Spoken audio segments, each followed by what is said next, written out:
And here we are with game number 1, Team Empire going up against mYinsanity in the winner bracket of the Versasphere.net Invitational. As you can see, we have our blue team here to the left with Fabio playing Tyrell, Markowin playing Tychus, Sevka on Falstad, BKB on Brightwing, and Banzo on ETC. And if you follow the last games that Team Empire played, you will realize immediately that Noodles is missing. He's, as far as I know, on a holiday with his girlfriend right now. I might be mistaken here, but that's what I heard. And we have therefore the two tryouts that are currently competing for that 5th spot on the team. BKB and Banzo both in the lineup for today's match. On the other hand, we have the red team starting to the right side of the match. We have Lowell with Arthos, we have Shinobu on the Tacita, Araragi on the Rhaegar, Worf on Sonya, and Ace of Spades, of course, on the support on the Uther. Looking at the team combinations that we have there, especially when you look at the combination that Team Empire is running, we have once again that synergy between Falstad and Brightwing, where both of them can take Bribe as their first talent. Very mobile on the map. The Falstad jumps to a mercenary camp, Brightwing blinks to him, and then they can just bribe any camp on the map, easy peasy. On the other hand, when you look at their lineup in terms of like damage output and tanks, we have with Tyrell great engagement thanks to the Judgment, ETC as the bank up in the front. Not really a hero that dishes out a lot of damage, but a hero that can be very annoying, can push opponents away, can of course also then use stun later on. Especially with his ultimate, with his heroic ability. Very annoying hero, Brightwing for the heals. Tyrell can support a shield, and Falstad for the kind of mage DPS.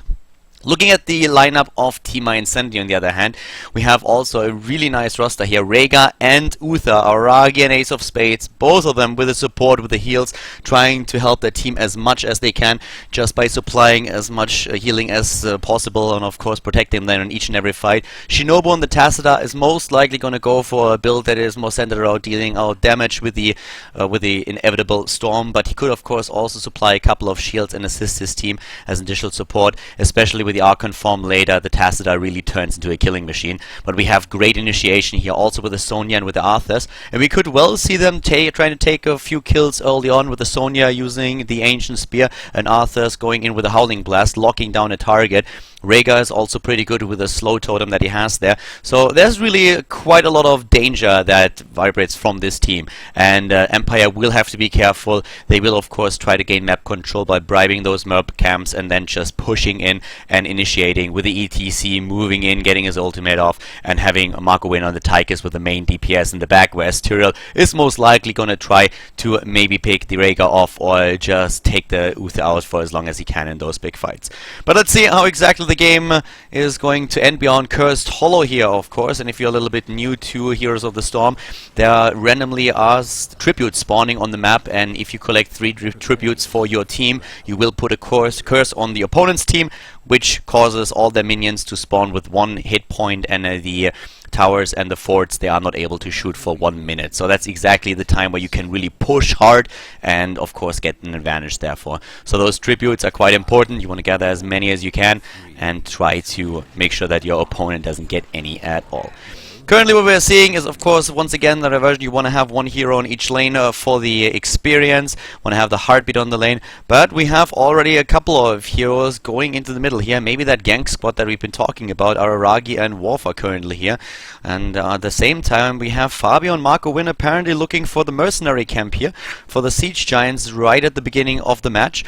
Both teams with a few heroes in the woods there. We already see the first creep waves clashing against each other in the mid lane, but as it happens, we have Sonya looking at the Knights. Apparently want to go for a very, very early capture on the mercenary camp, on the hard camp here on level 1, and that of course could give them a lot of pushing power in the early game. And yes, they're really going for it with Rhaegar and Sonya relying a lot here on the whirlwind, and we have even the healing set up by Rhaegar, double healing here with the ward, and then also of course with this chain healing. To the left side of the map we see a similar approach by Team Empire, but they are only getting the easy camp, the 2 Siege Giants that they take down with Marco Win and with Fabio. The rest of the team, both of them have 1 hero on each lane for the heartbeat to gather the experience. Experience in Heroes of the Storm is global, in case you didn't know that, so you want to make sure that your entire team is getting the experience of each of those 3 lanes that we have on this particular map. Night camp captured, and that's of course now an awakening for Team Empire that they don't like at all. They have to defend top, since we suddenly have the entire team for mYinsanity jumping top, trying to go for Sefka. Down here at the bottom, Markowin is trying to join up with the rest of his team, but he can't really. We have immediately the Tyrells applying a bit of a shield there, also trying to, of course, move in and push together with the siege golems, but the entire Team Empire team is now slowly and steadily going up to the top, except for the Uther, who's still down here at the bottom with BKB on the Brightwing. He could blink to one of Team Empire's heroes, but now we have the engagement against Fabio. Fabio poisoned by the Venom and Arthurs and goes down. Really well played here by Team mYinsanity. The Ancient Spear, the Howling Blast, and Venom immediately being used by the Arthurs, and just way too much DPS for Fabio, who was caught out of position, just went a bit too far to the right side. Banzo in the middle is still trying to take down those mercenary camps, so it was a 3 versus 4 that we saw there on the top lane, and that's exactly what mYinsanity tried to initiate with that push, with that Knight camp capture that they had early on, that put so much pressure on the mid lane that Empire was forced to leave one of the heroes here. So very well done by mYinsanity, a very good start into the game for them, just a slow and tiny lead in experience, nothing too fancy just yet, only 1 kill that they got here. It's a 1-0 for them, and also keep in mind that by the entire time while we had that push at the top, we did not really have any heartbeats for mYinsanity on the mid lane, so they missed out on a bit of experience here.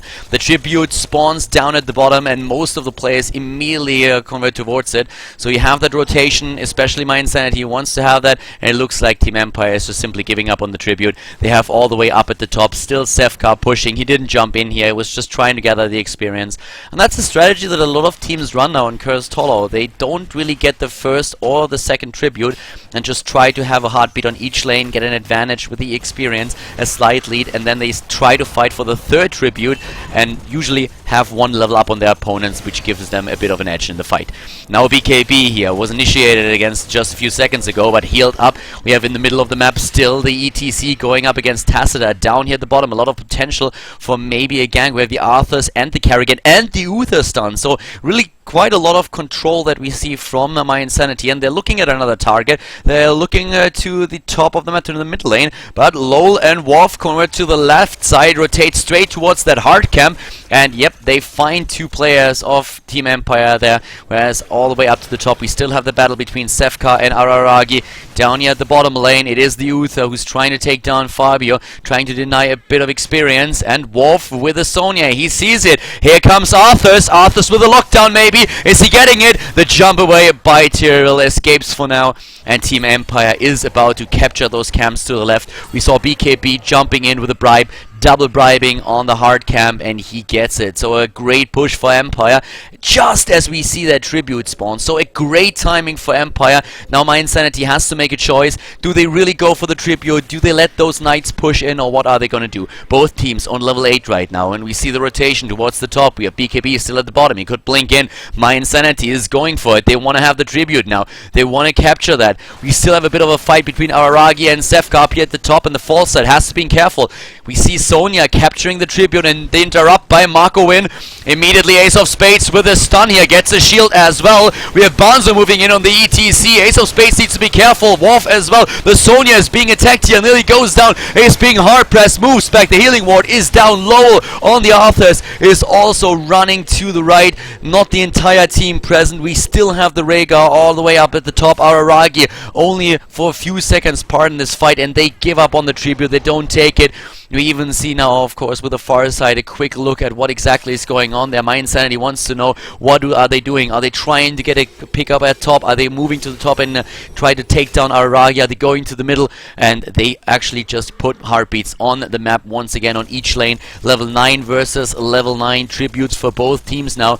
And all the way down to the bottom, it is once again the Brightwing that is here. It's always a smart choice to have the Brightwing on one of the outer lines and not having him on the mid lane, since he can blink to an allied hero, and that gives him a lot of utility. If you have a good Brightwing on your team, he can really do so much. If you get ganked, he can be there and immediately help you out.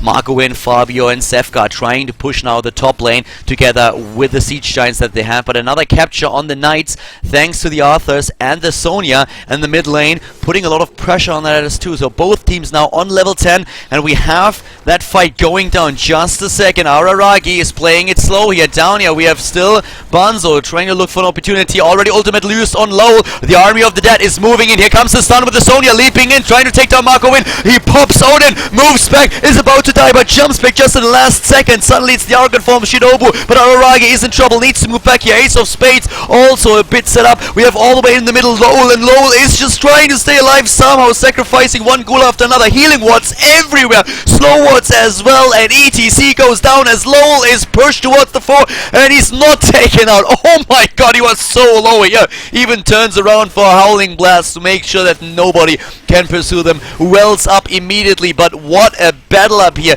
The initiate by Sonya so fast, and Marco Win for a second looked like he would die. Then he uses Odin, is bursted down, but just moves back in the last second. Really well done by mYinsanity here, but oh my god, was Team Empire close of getting a counter kill.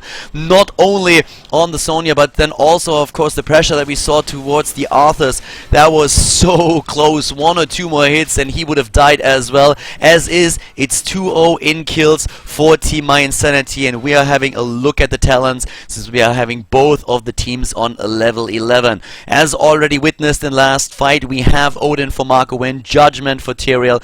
It is the Shogunov for Sevka. No surprise here. The Blink Heal for Brightwing, and we have Mosh Pit, of course, for Banzo. The crowd control that you always want to use. You want to have as much CC as possible here. Army of the Dead, great use by Lowell, kept him alive for so long in the last fight, and of course the Rune Tap here played a great or a big role with this as well. The Archon form for Shinobu on the Tacita, the Ancestral Healing for Araragi, could have gone maybe even for Bloodlust here, but especially mYinsanity is a team that favors Ancestral Healing over Bloodlust in most their compositions that they run, except maybe for a combo where you get the Tacita and also the Tigers into a team together with the Rhaegar, so that you can run Odin and Archon form.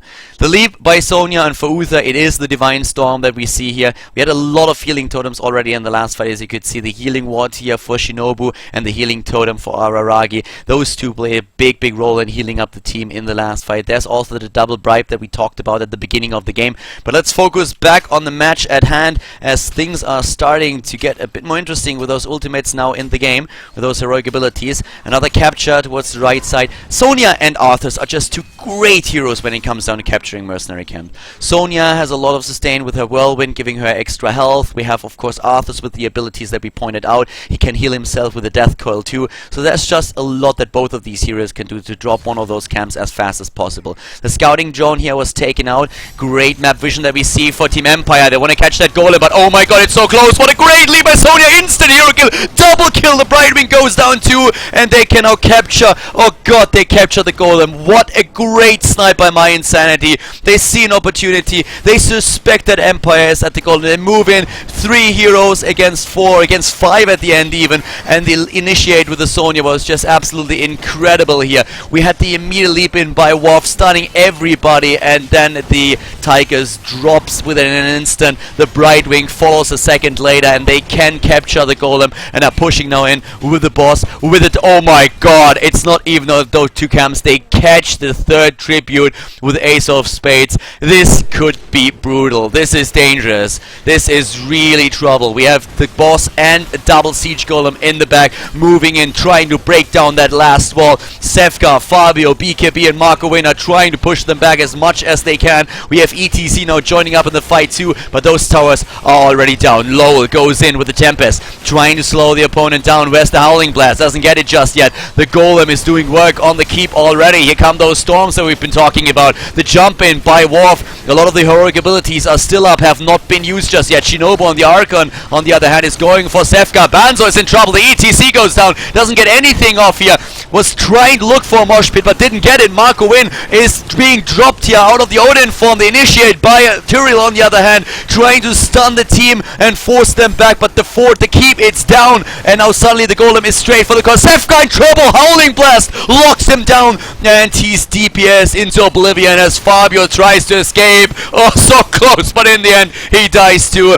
and that core is going to fall here. Only 2 heroes alive. The third one now coming back. Marco Win in trouble. Ace of Spades shielded with another attempt to lock a hero down, but it doesn't even matter anymore. This golem is going ham. The mosh pit on Banzo. It's too late. It is GG, ladies and gentlemen. 10 minutes and 30 seconds into the game.